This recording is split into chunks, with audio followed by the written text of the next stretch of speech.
போதும், எனக்கு எந்த பிரச்சனையும் இல்லை அப்படின்னா அது கூடவே நீங்க சோம்பு, ஏலக்காய், இஞ்சி இதெல்லாம் நீங்க சேர்த்துக்கிட்டீங்கன்னாவே உங்களுக்கு சுவை நன்றாக இருக்கும். அது மட்டும் கிடையாதுங்க, உங்களுடைய ஜீரணத்திற்கு இது ரொம்பவே உதவியா இருக்கும். அதுவே சில பேர் பாத்தீங்கன்னா எனக்கு பால் ஒத்துக்காதுங்க, எனக்கு லாக்டோஸ் இன்டாலரன்ஸ் அந்த மாதிரி பிரச்சனைகள் இருக்கு அப்படின்னு சொன்னீங்கன்னா நீங்க அதுக்கு பதிலா இரவு நேரத்துல ஒரு 1/4 ஸ்பூன் அளவு கடுக்காய் தூள் இருக்கு இல்லைங்களா, அது வெதுவெதுப்பான நீர்ல கலந்து குடிக்கலாங்க. ஆனா இந்த கடுக்காய் தூள் அப்படிங்கறத நீங்க ஒரு 2-3 நாட்கள் தொடர்ந்து உபயோகப்படுத்திட்டீங்கன்னா அதோட நீங்க அதை நிறுத்திடணும். அதை பழக்கப்படுத்த கூடாதுங்க. நல்லா ஞாபகம் வச்சுக்கோங்க, 2-3 நாட்கள் நீங்க உபயோகப்படுத்திட்டீங்கன்னா மறுபடியும் அதை நீங்க உபயோகப்படுத்துறதுக்கு 7 நாட்களாவது நீங்க இடைவேளை விடணும். இல்லைன்னா நீங்க இந்த காஞ்ச திராட்சைகள் இருக்கு இல்லைங்களா, கருப்பு திராட்சைகள், அதை இரவு நேரத்துல ஊற வச்சுட்டு அதை காலை வேளையில குடிக்கலாம்.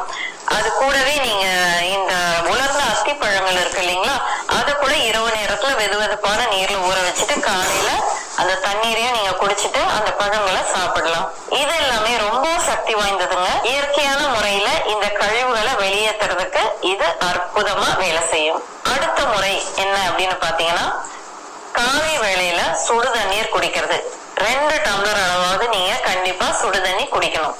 இப்போ ஒரு பாத்திரம் அழுக்கா இருக்குன்னு வச்சுக்கோங்களேன், அதுல நம்ம சாதாரண தண்ணீரை வச்சு கழுகுறத விட ஒரு சுடு தண்ணீரை அதுல ஊத்தும் போது என்ன ஆகும், அது நல்லாவே சுத்தமாகும் இல்லைங்களா. அதே மாதிரிதான் உங்களுடைய குடல் நல்லா சுத்தமாகணும் அப்படின்னு நினைச்சீங்கன்னா அதுக்காக கொதிக்க கொதிக்க சுடு தண்ணி எல்லாம் குடிக்க வேண்டாங்க. ஓரளவுக்கு வெதுவெதுப்பான சூடுல நீங்க இந்த சுடு தண்ணியை குடிச்சா போதும். இந்த சுடு தண்ணீர் உங்களுக்கு இன்னும் நல்லா வேலை செய்யணும் அப்படின்னு நினைச்சீங்கன்னா நீங்க இரவு நேரத்துல காப்பர் ஜக் ஒன்னு எடுத்துக்கோங்க.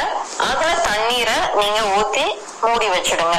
காலை வேளையில எந்திரிச்சதுக்கு அப்புறமா அந்த காப்பர் ஜக்ல இருக்கிற தண்ணீரை அப்படியே சூடு பண்ணுங்க. சூடு பண்ணிட்டு அது வெதுவெதுப்பான சூடுல இருக்கும் போது நீங்க அதை குடிச்சீங்கன்னா உங்களுக்கு நல்ல பலனை அது தரும். ஒரு 2 நிமிடங்களாவது நடக்க ஆரம்பிங்க. உங்களுடைய தொப்புள சுத்தி உள்ள பகுதியை நீங்க மென்மையா அழுத்தி கொடுங்க.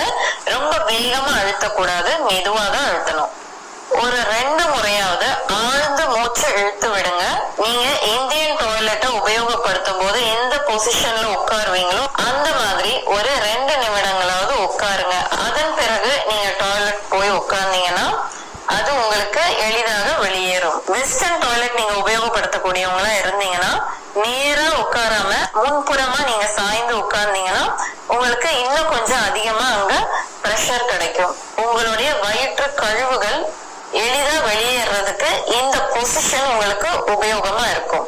3வது முறை என்ன அப்படின்னு பாத்தீங்கன்னா, 1 டம்ளர் அளவு தண்ணீரை அடுப்புல வைங்க. அதுல ஒரு ஸ்பூன் அளவுக்கு சோம்பு இருக்கு இல்லைங்களா, அதை போட்டுடுங்க. அது கொதிக்கிற மாதிரி வரும் இல்லைங்களா, அந்த சமயத்துல நீங்க ஸ்டவ் ஆஃப் பண்ணிடுங்க. அதன் பிறகு அதுல 1 ஸ்பூன் அளவு நெய் சேர்த்துக்கோங்க. அப்படி இல்லைன்னா சுத்தமான தேங்காய் எண்ணெய் இருக்கு இல்லைங்களா, அதை சேர்த்துட்டு அதை நல்லா கலந்துட்டு வெதுவெதுப்பான சூடுல அதை குடிச்சிடுங்க. நீங்க இந்த மாதிரி குடிக்கும் போது உங்க குடல்ல இருக்கிற வறட்சி சரியாகுங்க.